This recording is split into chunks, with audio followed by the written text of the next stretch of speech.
Ubisoft has never been one to shy away from reinventing the Assassin's Creed series, whether they're killing off their protagonist, taking a brief detour into competitive multiplayer, or transforming their most recent games into stat-driven RPGs. And the upcoming expansion for Assassin's Creed Valhalla, Dawn of Ragnarok, looks to be no exception. Taking on the role of the iconic Norse god Odin on a quest to rescue his son, you'll find yourself with a plethora of over-the-top, game-changing supernatural powers that are unlike anything we've seen in the beloved saga of Cloaks and Daggers. Among the abilities available to Odin are the power of Jottenheim, which turns you into a frost giant and lets you teleport while dodging, rolling, or firing arrows where you want to reappear. It also lets you blend in with frost giants if you'd rather avoid conflict.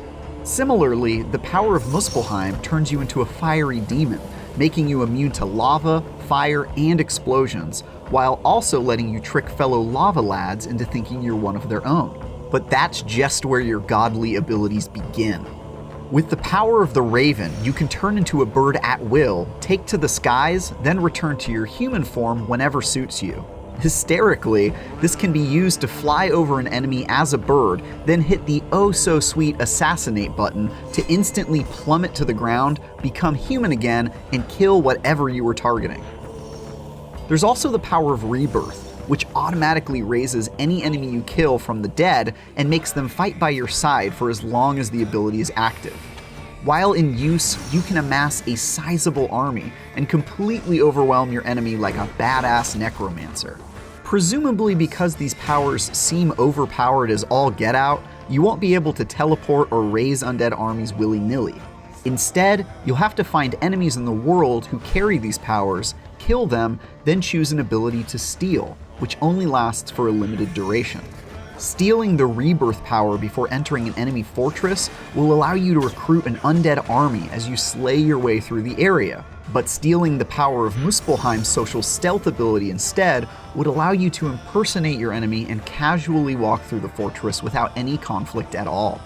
Making the most of the powers you can take from the enemies around you allows for lots of different approaches to any given scenario, and that's a really enticing premise to this aspiring God King assassin.